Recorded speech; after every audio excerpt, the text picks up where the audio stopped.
Hello friends, standard 11 change the voice આપણે start કરેલું હતું. બરાબર, એમાં કેટલાક બેઝિક રૂલ્સ તમને સમજાવેલા છે. એકવાર પાછો તમને યાદ અપાવી દઉં. બેઝિક રૂલ્સમાં શું કરવાનું છે મિત્રો? તો સૌથી પહેલાં એક્ટિવ વોઇસનું સેન્ટેન્સ હોય તો એને પેસિવમાં ફેરવવાનું, અને પેસિવનું વાક્ય હોય તો એને એક્ટિવમાં ફેરવવાનું છે. પેસિવ વોઇસમાં ફેરવવા માટે વાક્યની શરૂઆત કર્મથી કરવી પડે. તો તમને જે સેન્ટેન્સ એક્ટિવ વોઇસનું આપેલું છે એ એક્ટિવ વોઇસના સેન્ટેન્સને એમાં આપેલા મુખ્ય ક્રિયાપદને તમે શું અથવા કોને પ્રશ્ન પૂછો એટલે તમને કર્મ મળી જાય. બરાબર, કર્મ મળી ગયા પછી તરત જ ક્રિયાપદને જુઓ. એક્ટિવ વોઇસમાં આપેલા મુખ્ય ક્રિયાપદને જુઓ. એ ક્રિયાપદના કાળ પ્રમાણે અને તમારું જે કર્મ મળ્યું છે તમને એ એક વચનનું છે કે બહુવચનનું છે એ કર્મ પ્રમાણે તમારે ટુ બીનું રૂપ મૂકવાનું છે. ટુ બીનું રૂપ મૂક્યા બાદ જે ક્રિયાપદ છે વાક્યમાં એ ક્રિયાપદનું ત્રીજું રૂપ મૂકવાનું, થર્ડ ફોર્મ, જેને V3 કહેવામાં આવે. ત્યાર પછી કર્તા અને કર્મના સ્થાનમાં ફેરફાર કરવાનો. તો કર્મ પેસિવ વોઇસમાં આગળ ચાલ્યો જાય તો એની જગ્યા ખાલી રહી, ત્યાં આગળના કર્તાને લાવવાનો છે, પણ એને એમને એમ નહીં લાવવાનો, એને બાય વડે દર્શાવવાનું છે. તો બાય વડે કેવી રીતે દર્શાવવાનું એના માટેનું આ કોષ્ટક લખાવેલું છે. બરાબર, હવે આપણે અલગ અલગ ટેન્સીસ જોઈશું. સો હવે તમને ટેન્સીસ સમજાવું, એની પર બરાબર ધ્યાન આપજો, પરફેક્ટલી ધ્યાન આપજો. પેસિવ વોઇસમાં અલગ અલગ ટેન્સમાં એનો કઈ રીતે ઉપયોગ થાય છે એ જરા જોજો. હવે મિત્રો આપણે બે ટેન્સ અહીંયા એક સાથે ભણવાના છીએ. કેમ? તો કે બંનેમાં એક સરખો જ નાનકડો ફેરફાર જ આવે છે એટલા માટે. બાકીનું બધું સેમ આવશે અને એક્ઝામ્પલ વડે તમને ખ્યાલ આવી જ જશે. તમારે સૌથી પહેલું હેડિંગ નીચે જે તમારો બેઝિક નિયમો પૂરા થયા છે ગઈ લાસ્ટ વિડીયોમાં તમે જે હોમવર્ક સાઇન કરેલું હતું તો એ તમે લખ્યું હશે. તો જ્યાંથી બાકી છે ત્યાંથી જ આગળ લખવાનું છે. બે ટેન્સના હેડિંગ આપવાના છે. સૌથી પહેલાં સિમ્પલ પ્રેઝન્ટ ટેન્સ અને બીજો ટેન્સ છે સિમ્પલ પાસ્ટ ટેન્સ, સાદો વર્તમાનકાળ, અને બીજું છે સાદો ભૂતકાળ. બરાબર, આ બે ટેન્સનું એક સાથે પૂરું થશે. હવે સિમ્પલ પ્રેઝન્ટ ટેન્સ જો હોય વાક્ય, સિમ્પલ પ્રેઝન્ટ ટેન્સમાં હોય તો શું ધ્યાન આપવાનું એ જરા જોઈ લો. જો તમારા વાક્યમાં એટલે કે એક્ટિવ વોઇસના વાક્યમાં જો મૂળ ક્રિયાપદ હોય, એસ કે ઈએસ વાળું ક્રિયાપદ હોય, અથવા ડુ કે ડઝ આપેલું હોય, એટલે કે પ્રશ્નાર્થ નકાર બંનેની વાત આવી ગઈ.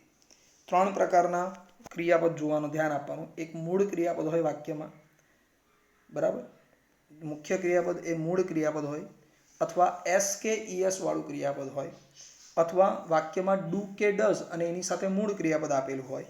તો એને પેસિવ વોઇસમાં જ્યારે ફેરવો છો ત્યારે ટુ બીના રૂપ તરીકે કર્મ પ્રમાણે એમ, ઇઝ કે આરનો ઉપયોગ કરવાનો. આ સિમ્પલ પ્રેઝન્ટ ટેન્સની વાત છે. બરાબર, સિમ્પલ પ્રેઝન્ટ ટેન્સનું વાક્ય હશે તો મૂળ ક્રિયાપદ એસ કે એસ વાળું ક્રિયાપદ કે ડુ ડઝ આપેલું હશે તો ત્યારે એને પેસિવમાં ફેરવવા માટે ટુ બીના રૂપ તરીકે શું મૂકવાનું છે? કર્મ પ્રમાણે એમ, ઇઝ કે આર. જો તમારો કર્મ આય આવતો હોય તો એમ મૂકી દો. એક વચનનો કોઈ કર્મ આવતો હોય તો ઇઝ મૂકી દો. બહુવચનનો કર્મ આવતો હોય તો આર મૂકી દેવાનું છે. બરાબર, અને આ જ પ્રમાણે જો તમારું વાક્ય સિમ્પલ પાસ્ટ ટેન્સમાં હોય એટલે કે ભૂતકાળનું વાક્ય હોય, કેવી રીતે ખબર પડશે? તો આના માટે પણ ક્રિયાપદને જ જોવાનો છે. જો તમારા વાક્યમાં આપેલું ક્રિયાપદ એ ભૂતકાળનું રૂપ હોય, ભૂતકાળનું ક્રિયાપદ હોય, અથવા વાક્યમાં ડીડ આપેલું હોય, ભૂતકાળનું ક્રિયાપદ હોય અથવા વાક્યમાં ડીડ આપેલું હોય તો તમારે એને પેસિવમાં ફેરવતી વખતે ટુ બીના રૂપ વાપરવાના છે વોઝ અથવા વેર. ટુ બીના રૂપ વાપરવાના છે વોઝ અથવા વેર. કરતા એક વચનમાં હશે, કર્મ એક વચનમાં હશે તો વોઝ વાપરવાનું, અને કર્મ બહુવચનમાં હોય તો વેર વાપરવાનું છે. ઓકે ફ્રેન્ડ્સ, તો આ થઈ ગયા ટુ બીના રૂપ ક્યારે કયા ટેન્સમાં કયો રૂપ વાપરવાનું છે તેની વાત. હવે આપણે અલગ અલગ પ્રકારની વાક્ય રચનાઓ અને એના એક્ઝામ્પલ સમજીએ. ફર્સ્ટ ઓફ ઓલ વિધાન વાક્ય રચના જોઈએ. વિધાન વાક્ય રચના. હવે જો વિધાન વાક્ય હોય એટલે કે એઝર્ટિવ સેન્ટેન્સ હોય અને એ એક્ટિવ વોઇસનું હોય, એક્ટિવ વોઇસનું વાક્ય હોય તો સૌથી પહેલાં કર્તા આપેલો હશે. પછી જો સાદા વર્તમાનકાળનું ક્રિયાપદ હશે તો એ મૂળ ક્રિયાપદ અથવા એસ કે ઈએસ વાળું ક્રિયાપદ હશે. સાદા વર્તમાનકાળમાં હશે તો મૂળ ક્રિયાપદ અથવા એસ કે ઈએસ વાળું ક્રિયાપદ હશે. ક્રિયાપદ પછી તરત કર્મ આપેલો હશે, ત્યાર પછી અન્ય શબ્દો હશે. બરાબર, અને જો એ વાક્ય ભૂતકાળમાં હોય તો એક્ટિવ વોઇસના વાક્યમાં પહેલાં કર્તા આવશે, પછી ભૂતકાળનું ક્રિયાપદ આવશે, V2 એટલે ભૂતકાળનું ક્રિયાપદ આવશે, ક્રિયાપદ પછી તરત કર્મ અને પછી અન્ય શબ્દો અને ફૂલ સ્ટોપ. બરાબર, બંને કાળના વિધાન વાક્ય સેમ આ રીતે જ આવશે. ફેરફાર ફક્ત ક્રિયાપદમાં થવાનો છે. કર્મ અને અન્ય શબ્દોને કરતા એ એમને એમ જ આવવાના છે. બરાબર, તો સૌથી પહેલું કામ તમારું શું હોવું જોઈએ? તમારું સૌથી પહેલું કામ એ હોવું જોઈએ કે આ જે વિધાન વાક્ય છે એક્ટિવ વોઇસનું, એમાં આ મુખ્ય ક્રિયાપદ છે તમારું. આ મુખ્ય ક્રિયાપદને શું અથવા કોને પ્રશ્ન પૂછવાનો છે? શું પૂછવાનું છે? શું અથવા કોને, મીન્સ કે વોટ અથવા વુમથી પ્રશ્ન પૂછો. વુમથી, વોટ કે વુમ એટલે શું અથવા કોને પ્રશ્ન પૂછો એટલે કર્મ તમને મળી જાય. પણ હું થોડીક સરળ રીતે લઈ જાઉં છું. તમને જો ક્રિયાપદ ઓળખતા આવડતું હોય મિત્રો, ફ્રેન્ડ્સ, જો ક્રિયાપદ ઓળખતા આવડતું હોય તો ક્રિયાપદ પછી જે આવતો શબ્દ છે વિધાન વાક્યની અંદર એ હંમેશા તમારો કર્મ જ હોય. વિધાન વાક્યમાં ક્રિયાપદ પછી આવતો શબ્દ એ હંમેશા તમારો કર્મ જ હોય. તો પેલું શું કે કોને પ્રશ્ન પૂછવાની પણ માથાકૂટ રહેતી નથી. બરાબર, એક બીજું ખાસ ધ્યાન આપજો કે વાક્યમાં કમ્પલસરી કર્મ હોવો જોઈએ. બરાબર, કર્મ હોવો જોઈએ અને એની સાથે ક્રિયાપદ પણ હોવું જોઈએ. આ બે વસ્તુ હાજર હોય ને તો જ વાક્યનું પેસિવ બને, નહીં તો પેસિવ વોઇસમાં એનો ફેરફાર કરી શકાય નહીં. બરાબર, તો કર્મ મળી ગયો. હવે પેસિવ વોઇસની રચના જુઓ વિધાન વાક્યની. જો સાદા વર્તમાન કાળમાં હોય તો પેસિવ વોઇસ બનાવતી વખતે આને પ્રશ્ન પૂછ્યો છે આપણે મુખ્ય ક્રિયાપદને અને કર્મ મળી ગયું અને કર્મ આગળ લઈ લીધું. હવે જો મૂળ ક્રિયાપદ કે SKES વાળું ક્રિયાપદ હોય, મૂળ ક્રિયાપદ કે SKES વાળું ક્રિયાપદ હોય તો તમારે ટુ બીનું રૂપ મૂકવાનું છે કર્મ પછી એમ, ઇઝ અથવા આર.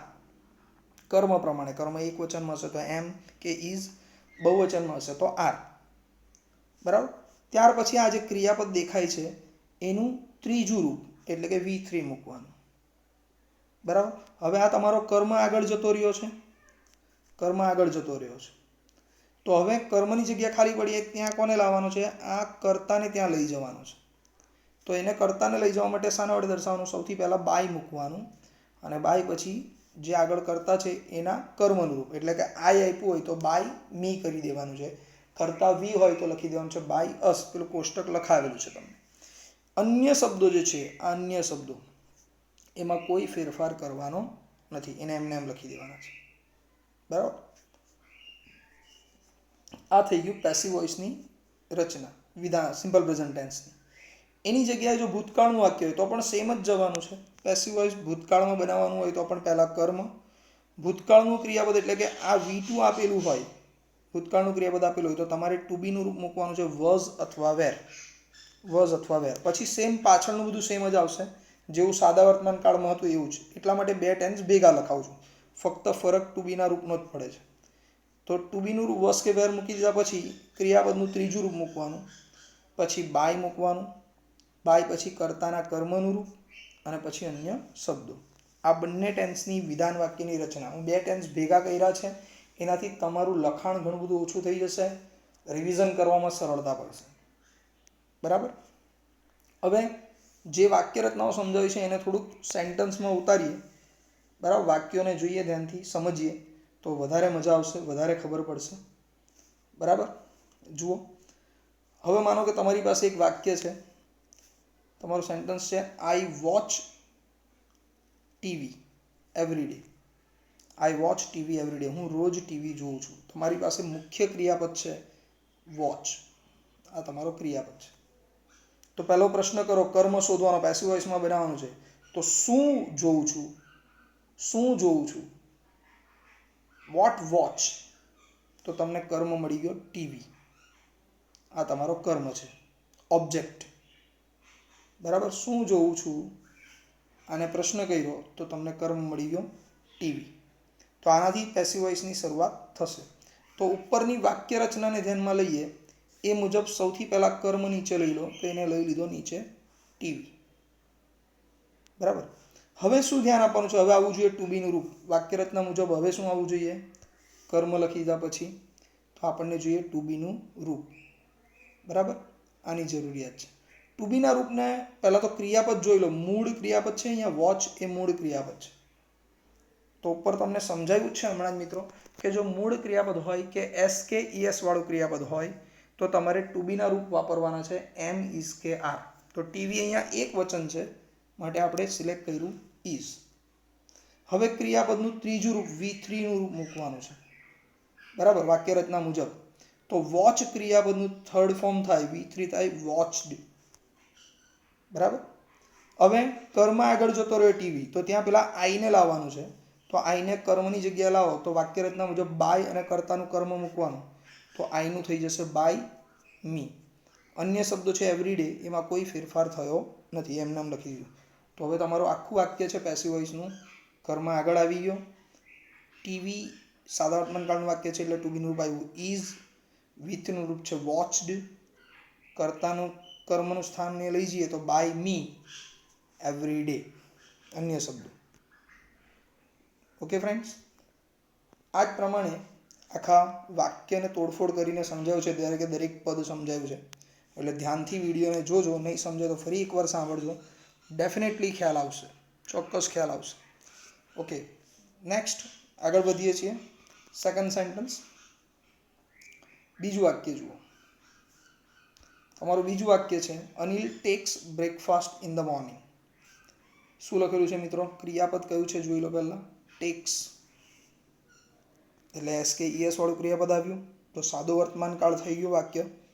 સાદો વર્તમાનકાળ એટલે તરત તમને લાઇટ થઈ જવી જોઈએ, તમને તરત ખ્યાલ આવી જવો જોઈએ કે સાદા વર્તમાનકાળનું વાક્ય છે એટલે મારે ટુ બીના રૂપ વાપરવાના આવશે એમ ઇઝ કે આર, બરાબર. આના માટે પહેલાં કર્મ શોધવો પડશે. કર્મ શોધવાની રીત બતાવી છે, ક્રિયાપદને શું અથવા કોને પ્રશ્ન પૂછો એટલે કર્મ મળે. અને એક શોર્ટકટ કી પણ બતાવી કે ક્રિયાપદ પછી જે શબ્દ આવે, આ ક્રિયાપદ છે ટેક્સ, એના પછી જે શબ્દ આવે, ક્રિયાપદ પછી આવતો શબ્દ તો એ બ્રેકફાસ્ટ છે, તો એ તમારો કર્મ થઈ ગયો, ઓબ્જેક્ટ. અને તમારે એમ શોધવું છે નિયમ પ્રમાણે, તો ટેક્સ એટલે લેવું. તો અનિલ શું લે છે? તો એ કર્મ મળી ગયો બ્રેકફાસ્ટ, બરાબર. તો ચલો ઉપરની વાક્ય રચના મુજબ તમને ઉપર વાક્ય રચના પ્રમાણે સમજાવેલું એ પ્રમાણે પહેલા કર્મ, તો કર્મ મેં લખી દીધો ઉપરનો બ્રેકફાસ્ટ. હવે સાદા વર્તમાનકાળનું ક્રિયાપદ છે ટેક્સ, એસ કે એસ વાળું ક્રિયાપદ એટલે ટુ બીનું રૂપ લીધું આપણે ઇઝ. ટેક ક્રિયાપદનું V3 નું રૂપ થાય ટેકન. ટેક ક્રિયાપદનું ત્રીજું રૂપ પાસ્ટ પાર્ટિસિપલનું રૂપ થાય છે ટેકન. પછી બાય પછી આગળનો કર્તા લઈ લો અનિલ. નામ આપેલું હોય ત્યારે કોઈ ફેરફાર થશે નહીં, એમને એમ લખી દેવાનું છે, લખાયેલું છે તમને પેલા કોષ્ટકમાં. બાય અનિલ. અન્ય શબ્દો છે in the morning, in the morning, બરાબર છે. ચલો દેન ત્રીજું વાક્ય, થર્ડ સેન્ટન્સ છે તમારું વી સિલેક્ટેડ ધેમ. વી સિલેક્ટેડ ધેમ. તો ફરીથી શું કરીશું આપણે? હવે ક્રિયાપદને જોવાનું. તો તમે ક્રિયાપદ જુઓ, સિલેક્ટેડ આપેલું છે.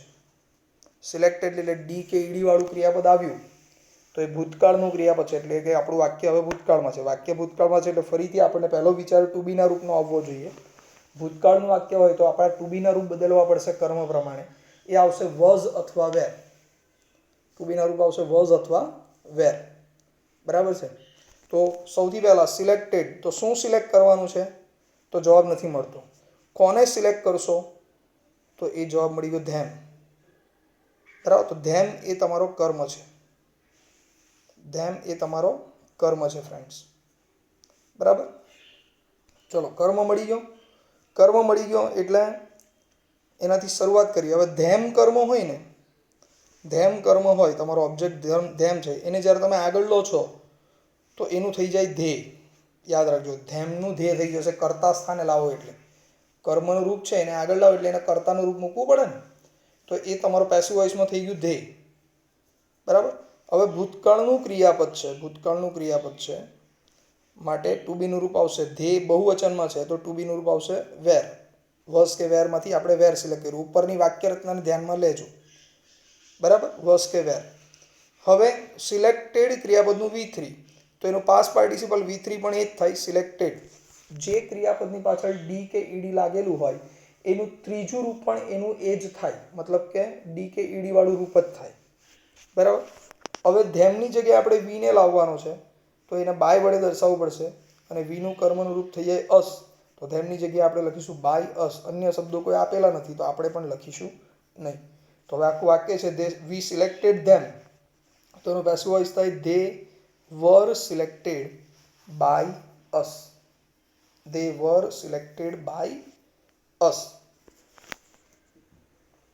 ઓકે ફ્રેન્ડ્સ, તો આ થઈ ગયું તમારા વિધાન વાક્ય. બરાબર.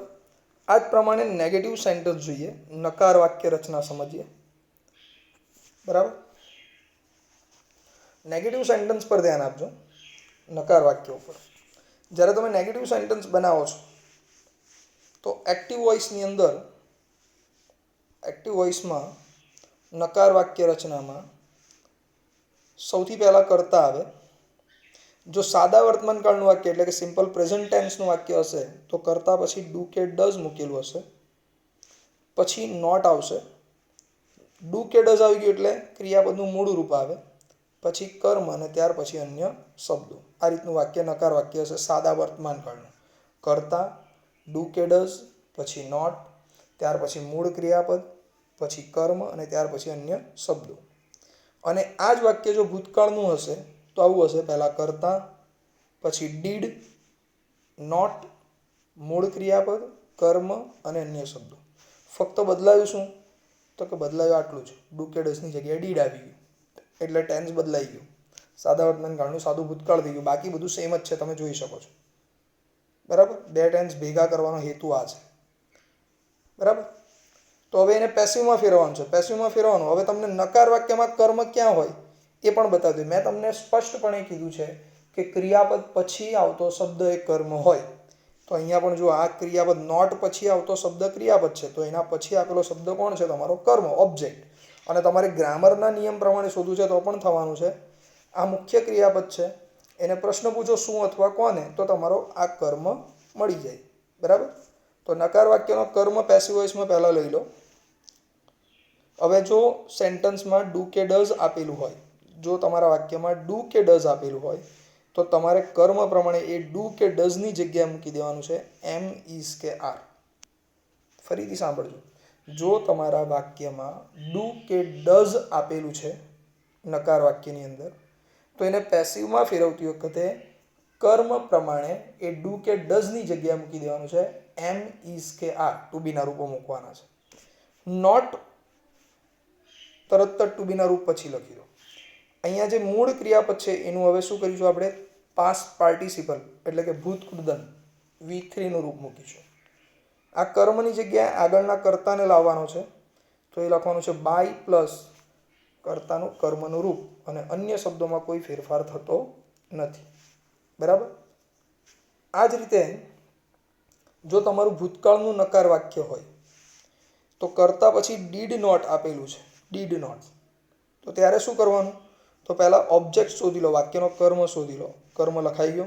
હવે જો વાક્યમાં ડીડ લખેલું છે તો તમારે કર્મ પ્રમાણે ટુ બીનું રૂપ વાપરવાનું છે, વોઝ અથવા વેર. પછી સેમ બધું ઉપરના વાક્યની જેમ જ નોટ, એના પછી ક્રિયાપદનું ત્રીજું રૂપ, ત્યાર પછી બાય, બાય પછી કર્તાનું કર્મનું રૂપ, અને ત્યાર પછી અન્ય શબ્દો. આ જ પેટર્ન દરેક વાક્ય આમાં ફિટ થઈ જ જાય.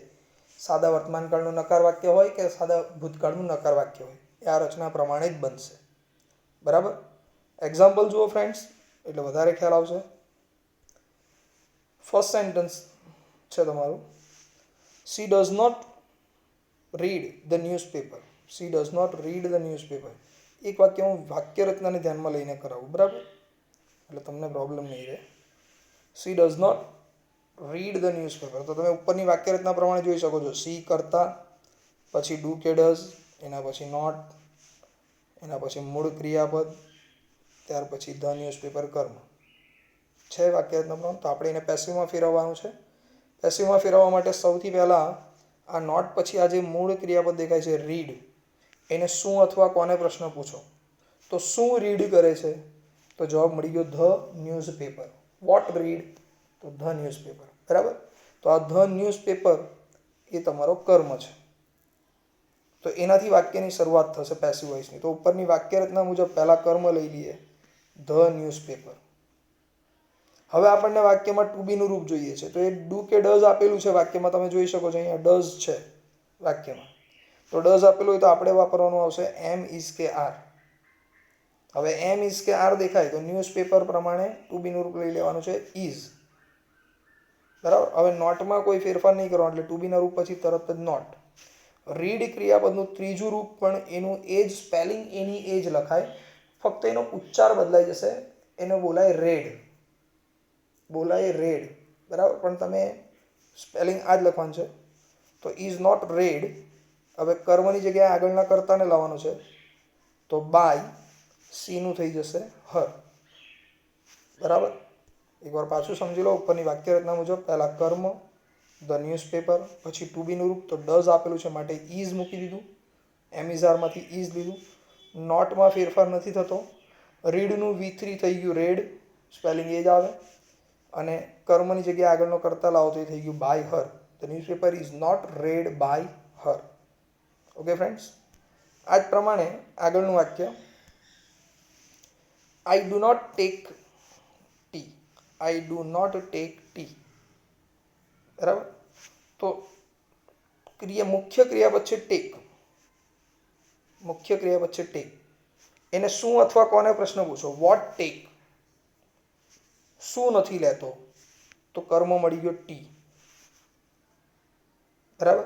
તો એનાથી શરૂઆત કરીએ. ઉપરની વાક્યરચના તમને દેખાય જ છે. પહેલાં કર્મ લઈ લઈએ ટી. હવે વાક્યમાં તમને ડુ નોટ આપેલું છે. Do not. તો જ્યારે ડુ નોટ વાક્યમાં આપેલું હોય તો તમારે એને પેસિવમાં ફેરવતી વખતે ટુ બીનું રૂપ લાવવાનું એમ, ઇઝ અથવા આર. તો ટી એક વચન છે એટલે આપણે ટુ બીનું રૂપ લીધું ઇઝ. નોટમાં ફેરફાર થતો નથી વાક્યરચના મુજબ. હવે ક્રિયાપદનું ત્રીજું રૂપ લાવવાનું છે તો ટેકનું ત્રીજું રૂપ થાય ટેકન. થર્ડ ફોર્મ થાય ટેકન. અને પછી આગળના કર્તાને પાછળ લાવવાનો બાયને મૂકીને તો બાય મી.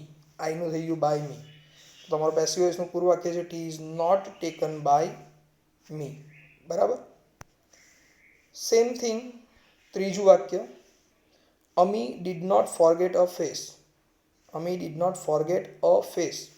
તો તમે જુઓ વાક્યમાં શું દેખાય છે, હવે ડીડ દેખાય છે. વાક્યમાં ડીડ દેખાય તો એ કયા પ્રકારનું વાક્ય થયું ફ્રેન્ડ્સ? એ નકાર વાક્ય થયું. બરાબર. નકાર વાક્ય. પણ ટેન્સ કયો? ડીડ નોટ આપ્યું છે તો નકાર વાક્ય થઈ ગયું. પણ ટેન્સ કયો? તો વાક્યમાં ડીડ નોટ આપેલું હોય તો એ સાદો ભૂતકાળનું વાક્ય છે. સાદા ભૂતકાળનું, simple past tense. Simple past ટેન્સનું વાક્ય હોય તો ટુ બીનું રૂપ આવવું જોઈએ ડીડની જગ્યાએ વોઝ અથવા વેર. ડીડને સ્થાને તમારે મૂકવાનું છે વોઝ અથવા વેર. તો સૌથી પહેલાં તમે કર્મ લઈ લો. તો અહીંયા ક્રિયાપદ કયો છે તમારો? ફોરગેટ ક્રિયાપદ છે. મુખ્ય ક્રિયાપદ છે ફોરગેટ. નોટ પછી આવે ક્રિયાપદ. ફોરગેટ એટલે ભૂલી જવું. તો શું ફોરગેટ નથી કરતો? શું ફોરગેટ થતું ન હતું? શું ભૂલાતું ન હતું? તો અ ફેસ. અ ફેસ એ કર્મ છે. તો એનાથી શરૂઆત કરીએ આપણે ઉપરની વાક્યરચના મુજબ. પહેલાં અ ફેસ કર્મ આવી. બરાબર છે ફ્રેન્ડ્સ. કર્મ પછી શું મૂકવાનું છે? તો કર્મ પછી તમારે મૂકવાનું છે ટુ બીનું રૂપ. હવે ડીડ નોટ આપેલું હોય તો ટુ બીનું રૂપ આવવું જોઈએ વોઝ અથવા વેર. તો આપણે ફેસ એક વચન છે માટે અહીંયાથી લઈશું આપણે વોઝ. ડીડનું કરી દીધું વોઝ. નોટના સ્થાનમાં ફેરફાર થતો નથી એટલે નોટ એમને એમ મૂકી દઈએ છીએ. બરાબર. અને ત્યાર પછી જે ક્રિયાપદ ફોરગેટ ક્રિયાપદ દેખાય છે એનું V3નું રૂપ. તો એનું V3નું રૂપ થઈ ગયું ફોરગોટન. ફોરગેટનું ત્રીજું રૂપ થાય ફોરગોટન, પાસ્ટ પાર્ટિસિપલ. અને ત્યાર પછી કર્મ આગળ જતો રહ્યો છે તો એની જગ્યાએ આગળનો કરતા લાવવાનો છે તો એ થઈ ગયું બાય અમી. તો પૂરું વાક્ય છે face was not forgotten by Ami. ખ્યાલ આવ્યો ફ્રેન્ડ્સ? તો અહીંયા બંને ટેન્સની, સિમ્પલ પ્રેઝન્ટ ટેન્સ અને સિમ્પલ પાસ્ટ ટેન્સ, બંને ટેન્સના વિધાન વાક્ય અને નકાર વાક્ય એટલે કે એઝર્ટિવ સેન્ટન્સ અને નેગેટિવ સેન્ટન્સની આપણે એક્ટિવ અને પેસિવની વાક્ય રચનાઓ સમજી અને એની સાથે એના એક્ઝામ્પલ પણ સમજ્યા. બરાબર. એક્ઝામ્પલને લખ્યા પછી એકવાર ફરીથી વાંચજો, પ્રેક્ટિસ કરજો એટલે તમને પૂરતી સમજ પડી જશે. બરાબર. તમારે કામ શું કરવાનું છે? તો આજે જે ચલાવ્યું છે એનો પિક હું તમને સેન્ડ કરું છું. બરાબર. એને તમારે હોમવર્ક તરીકે તમારી નોટબુકમાં લખી દેવાનું છે. લખાણ કમ્પ્લીટ હશે તો તમને રિવિઝન કરવા માટે ઉપયોગી થશે. બરાબર. ને જ્યારે લખો છો ત્યારે પણ એકવાર લખાઈ ગયા પછી પણ એકવાર વિડીયોને ચાલુ કરીને સાંભળી લેવાનો. 15-20 મિનિટનો આપણો વિડીયો હોય તો એને તમે ધ્યાનથી સમજી શકો છો. બરાબર. એટલો સમય આખા દિવસમાં કાઢી શકો છો ફ્રેન્ડ. Okay friends. આ ટેન્સમાં હજી બાકીની વાક્ય રચનાઓ છે એ નેક્સ્ટ લેક્ચરમાં સમજાવીશ, નેક્સ્ટ વિડીયોમાં સમજાવીશ. today's lecture is over. Thank you. Bye.